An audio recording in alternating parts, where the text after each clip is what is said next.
welcome back to Rustic and Lace DIY. Today I am participating in another Duping Through the Holidays challenge, and this week is Magnolia, so I'll let you know more about that in a few minutes. If you're new here, welcome. My name is Brenda, and I am so happy to have you here. If you're returning, welcome back. You are my favorites. So with all that being said, let's get to crafting. Okay, here is dupe number 1. So for this one, I created this saying with my Cricut. I use these square 2x2 wood pieces. I believe I got those off of Etsy. I got these wood dowels from Dollar Tree. These command strips I got from Walmart, and then this wood plank from Dollar Tree.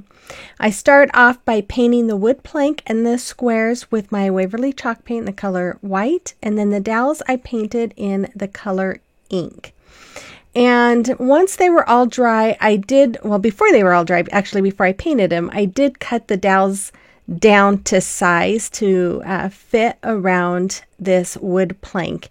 And I'm just using my hot glue there to attach them. And these are I'm just using this to be kind of like a border around the wood plank, because if you see the inspiration picture, it has like a trim around it. So I thought this would be the easiest way to make that border.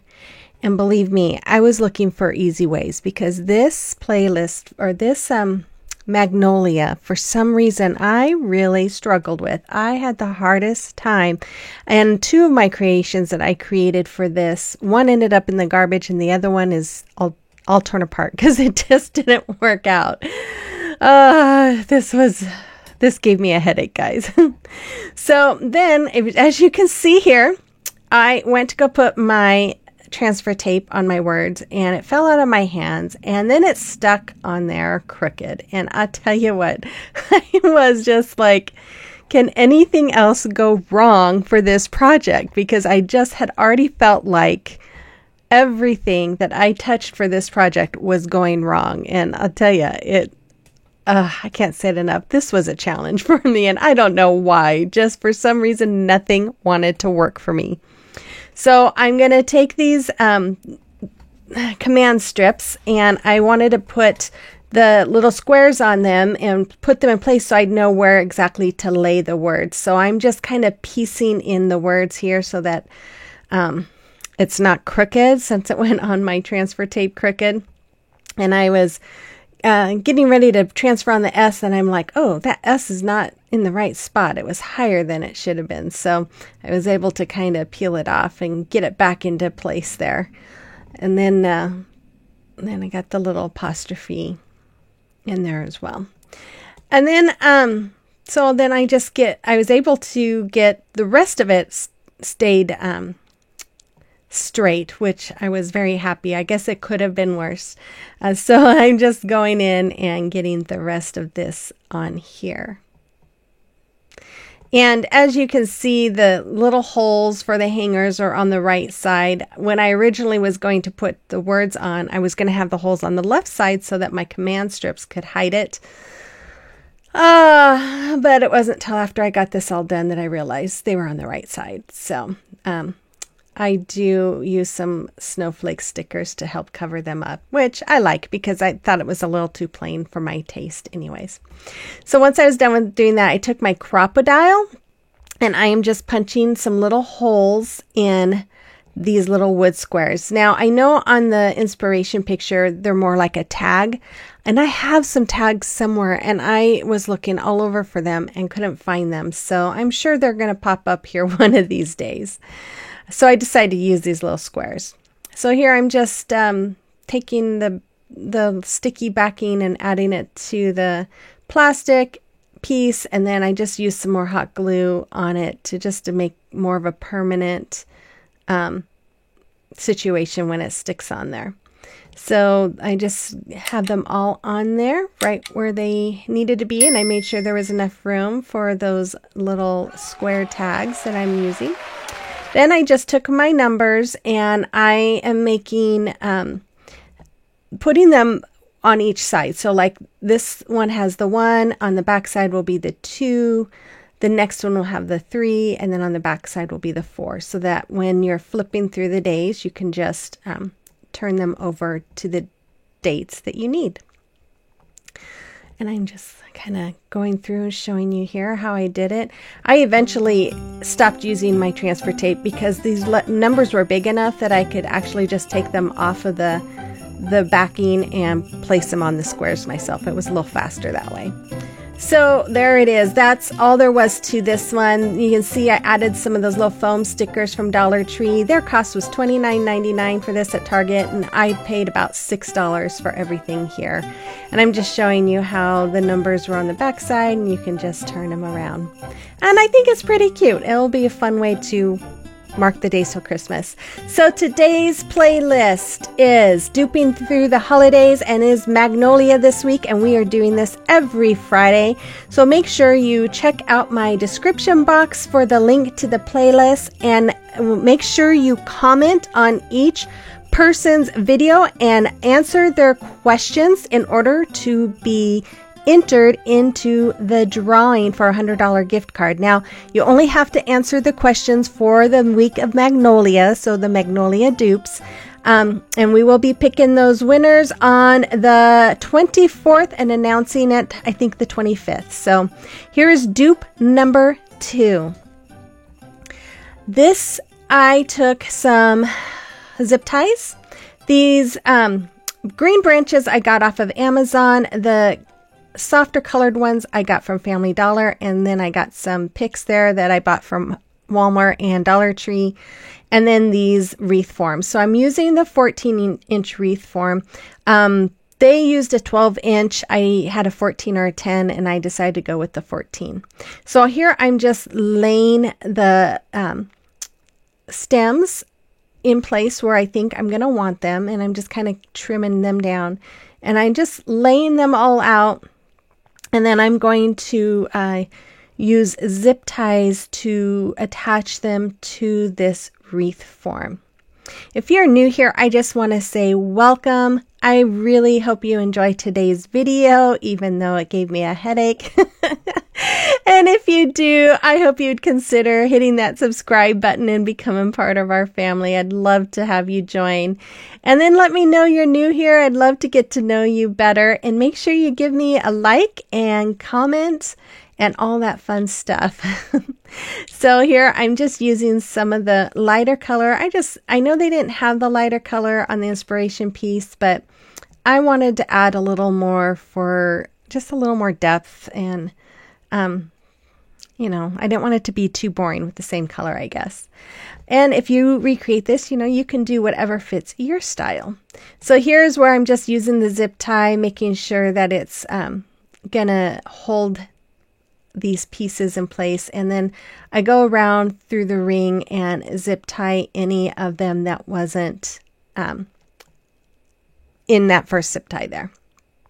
Then once I have all my zip ties on, I take some of these pine cones from some of these picks that I had, and I am just going to hot glue them actually right where the zip tie is there in the middle, and I'm just going to hot glue them right around that, so that way it hides that zip tie and you won't be able to see it. And then I just use some more of those pine cones. Actually, I have a bag that I got from Walmart. It has some like rubbery pine cones and little greenery pieces. I just love that. If you see it, get it. It's only like $2.97, and it has a huge bag full of stuff. But they're just fun little fillers, and they're fun to use on DIYs. And then I'm just putting them just here and there. I know there wasn't a whole lot of pine cones on the original piece, so I'm just putting them just in certain spots where I felt like it looked good. Then once it was done, I had some of this kind of sheer see-through ribbon. I've had it for years. I have no idea where I got it from. I was going to hot glue it, but I changed my mind. I just tied a knot around the hoop there, then a tied knot at the top, and then I just used some more of that ribbon to make a bow. And then I am just going to hot glue that right on the base there where I put the little hanger. And that's all there is for this one. And I think it came out looking really, really sweet. And then I realized it's matching my nephew's wedding that in a few weeks. So I might see, it's just going to be a small home wedding. So I'm just going to see if they want to use it, because it would be match perfect. And their cost was $14.99 at Target, and mine was $6.50, somewhere around there. You have to let me know what you think about that in the comment box below. So here's dupe number 3. Okay, guys, now this one almost didn't make it, but I thought, heck, I'll just show you guys anyways. So I started out with these little wood pieces I got from Amazon, my Joy to the World transfer from Chalk Couture, some material from Walmart, and a foam board from Walmart. So mistake number 1, I originally was going to iron my fabric with my heat press, but my mom was using my iron and had it set up, so I thought I'll use that. Well, then it left a couple little yellow spots on it. And it didn't take out all the wrinkles. So here I am taking my transfer, and this transfer, you guys, is huge. When I ordered it, I didn't realize how big it is, but I love it. And I'm fuzzing it because this will be the first time I'm using it. Now, I wasn't quite sure how to use this because I don't have the surface wax that I would need to use it like on wood. So I asked Teresa at Teresa B DIY. She's a Chalk Couture designer and she's very knowledgeable. And so she suggested maybe using it on fabric. So that's what I'm doing. I decided to use it on fabric. Which I think would have turned out better, but I did a few things wrong. Number 1, I should have first glued the fabric onto that foam board because it was kind of hard gluing it on. I was afraid of ruining the chalk on the transfer, and I'll explain more here in a few minutes. But I think it would have also made it easier when I lifted the transfer off of the material. So that was mistake number 1. So that's what I should have done. So here I'm just laying it out on the material. And then I think it would have been easier to not have any wrinkles because it does have a little bit of wrinkling in it. But I think if I would have glued it to the board first, I could have eliminated all of that. So once I've got this on the material, I take my chalk paste and I am just brushing it all over this transfer. Now, I wasn't really thinking very clearly on this, but I should have probably done a thicker coat of chalk paste because you will see when I lift it, there were a lot of faded spots, and I reached out to Teresa again, and yeah, I should have, because of this being fabric soaks in the paste a little bit more. I should have went a little heavier handed with the paste. So here I had to ask my husband to come in and help me so I could take the transfer off because I couldn't hold the material down. So there's his hands there holding the material down while I'm pulling off the transfer. And as you can see, there's some faded areas. So I just took a black marker and I went through and colored in those faded areas. Now, as you see, I'm just now trimming the material and trimming the board. Like I said, I should have. It would have been a lot easier if I would have done this at first. But I also had gotten some ink on the bottom of that material. And if I would have cut it out before I started gluing everything together, that ink spot wouldn't have been there. But since it was there, I thought I could cover it up with the trim that I'm going to put on here. But I don't know what I was doing. I didn't. And so yeah, I had to cover it up a different way. But like I said, you guys, for some reason, this challenge was just that nothing wanted to work right for me. I was so glad to get it over with. So here I am using tacky glue because I had some spray adhesive and it wasn't working. So I was being impatient. My husband was out trying to get it working. And so I just was tired of waiting. So I used my tacky glue, but he did come back and I did end up using it on the bottom part of the sign. And so I can't tell you which one I think works better because I don't really know. So here I'm painting these little sticks. I cut them down to fit around that foam board and I'm painting them with my Folk Art metallic color in, I think it's Inca Gold, but I didn't really like it. It was too light, so I went back and covered it with my Folk Art metallic pure gold, and I liked that much better. It gave it a lot darker color.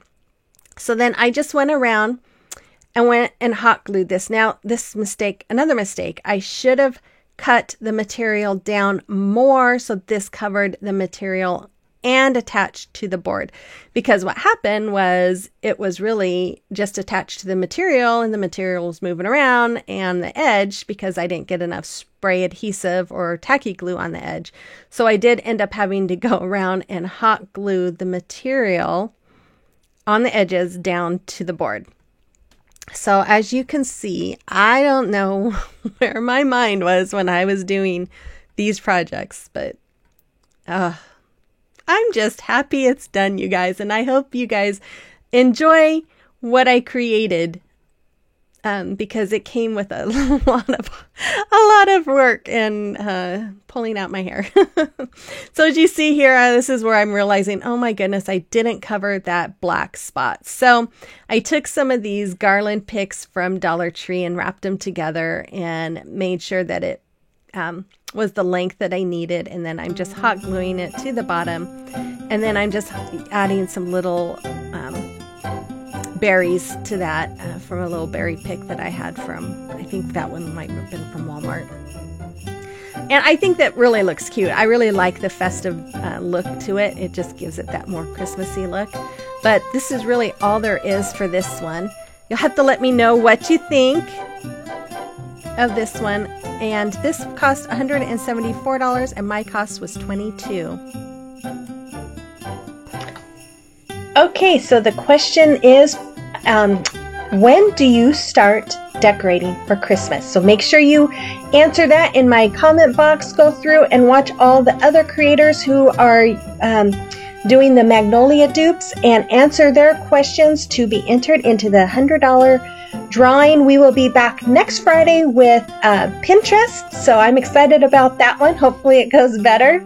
And then I will be back on Sunday with another video. So until then, guys, have a blessed weekend, and I will see you on the next one. Bye-bye.